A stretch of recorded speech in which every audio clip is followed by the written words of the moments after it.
Hello students, आज हम discuss करेंगे कूलम्स लॉ के बारे में, जो कि क्लास 10 फिज़िक्स और क्लास 12 फिज़िक्स की इलेक्ट्रोस्टैटिक चैप्टर्स का एक अहम टॉपिक है।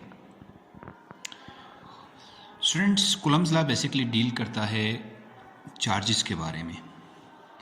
कूलम्स लॉ डील करता है चार्जेस के बारे में, और ये चार्जेस वो चार्जेस हों जो स्टेट ऑफ रेस्ट में हो, मूव ना करे। ये चार्जेस, इन चार्जेस के बारे में कूलम्स लॉ डील करता है। हमें पता है कि चार्जेस जो भी होते हैं, हमारे पास बेसिकली दो तरह के चार्जेस नेचर में एग्जिस्ट करते हैं। First is a positive charge, और दूसरा जो हमारे पास चार्ज एग्जिस्ट करता है नेचर, वो है नेगेटिव चार्ज।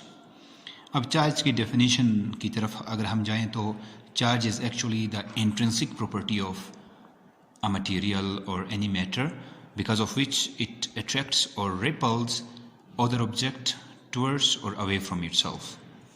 नाउ, अब हमें ये भी पता है, बहुत सारे जगहों पे, बहुत सारे प्रोसेसेस में हमने देखा है कि जब हम दो ऑब्जेक्ट्स को, इलेक्ट्रिकली चार्ज्ड ऑब्जेक्ट्स को एक दूसरे के करीब लाते हैं, तो वो या तो एक दूसरे को अट्रैक्ट करते हैं या एक दूसरे को रिपल करते हैं।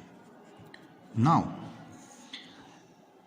बेसिक साइंस में और अपनी प्रीवियस जो हमने साइंस पढ़ा है प्रीवियस क्लासेस में, जूनियर क्लासेस में, उनमें हमने ये पढ़ा है कि like charges ripple each other and unlike charges attract each other. इसका मतलब ये है कि अगर मैं दो लाइक चार्जेस को एक दूसरे के करीब लेके आता हूँ, यहाँ पे आप देख रहे हैं दो पॉजिटिव चार्जेस हैं, let this is charge 1 and this is charge 2।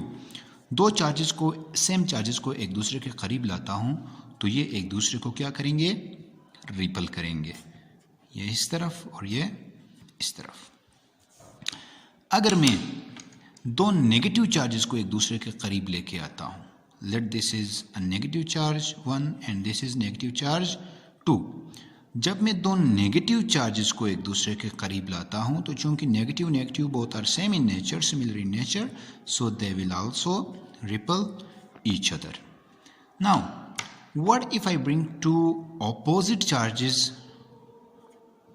closer to each other? Let this is a positive charge and this is a negative charge. क्या होगा?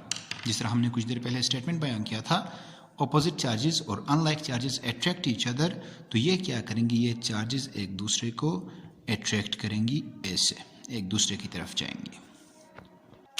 नाउ, अब ये जो हमने कहा है कि चार्जेस एक दूसरे को अट्रैक्ट या रिपल करेंगी, अट्रैक्ट और रिपल करने का लॉजिक अगर हम सोचें तो इसका मतलब ये है कि अट्रैक्ट करने के लिए या रिपल करने के लिए इन चार्जेस को एक दूसरे को ऊपर एक फोर्स एक्ट करना पड़ता है ताकि वो एक दूसरे को अट्रैक्ट करें इस फोर्स के इस्तेमाल से, या एक दूसरे को रिपल करें। हमें यह भी पता है कि फोर्स एक वेक्टर क्वांटिटी है, और वेक्टर क्वांटिटी होने की वजह से इसको कंप्लीटली डिस्क्राइब करने के लिए हमें दो चीज़ों की ज़रूरत पड़ती है। The first is magnitude of the force and second is direction of the force.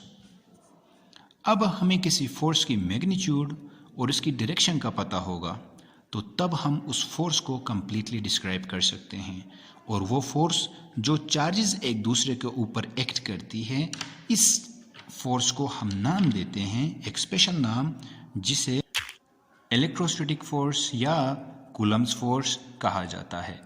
और ये जो कूलम्स लॉ है, इस फोर्स के बारे में, जो इलेक्ट्रोस्टैटिक फोर्स है या जो कूलम्स फोर्स है, उसके बारे में हमें इंफॉर्मेशन देता है। इसका मतलब ये है कि जो कूलम्स लॉ है, कूलम्स लॉ के अंदर हम किसके बारे में डिस्कस करेंगे? कूलम्स लॉ में हमें एक्सप्लेन करेगी कूलम्स लॉ इलेक्ट्रोस्टैटिक फोर्स के बारे में, इलेक्ट्रोस्टैटिक फोर्स की मैग्नीट्यूड और उसकी डायरेक्शन के बारे में। Dear students, this is an introduction to Coulomb's law. तो नेक्स्ट वीडियो में हम कूलम्स लॉ की जो फार्मूला है वो डिराइव करेंगे और फिर उसके साथ साथ जो फोर्स है उसका मैग्नीट्यूड फाइंड करेंगे बाय यूजिंग कूलम्स लॉ, और किस डायरेक्शन में दो चार्जेस पॉजिटिव नेगेटिव और पॉजिटिव नेगेटिव चार्जेस एक दूसरे पे किस डायरेक्शन में इलेक्ट्रोस्टैटिक फोर्स एक्सर्ट करते हैं वो डायरेक्शन भी फाइंड कर लेंगे। हमारा अगला वीडियो बिल्कुल भी मिस मत कीजिएगा, कूलम्स लॉ आपको बहुत अच्छे से समझ में आएगी। इसी के साथ साथ आज के लिए इतना ही। थैंक यू सो मच, और हमारा चैनल आप लाइक करना और सब्सक्राइब करना मत भूलिए, और अपने फ्रेंड्स के साथ जो आपके क्लास फेलोज़ हैं उनके साथ शेयर भी करें। Thank you so much.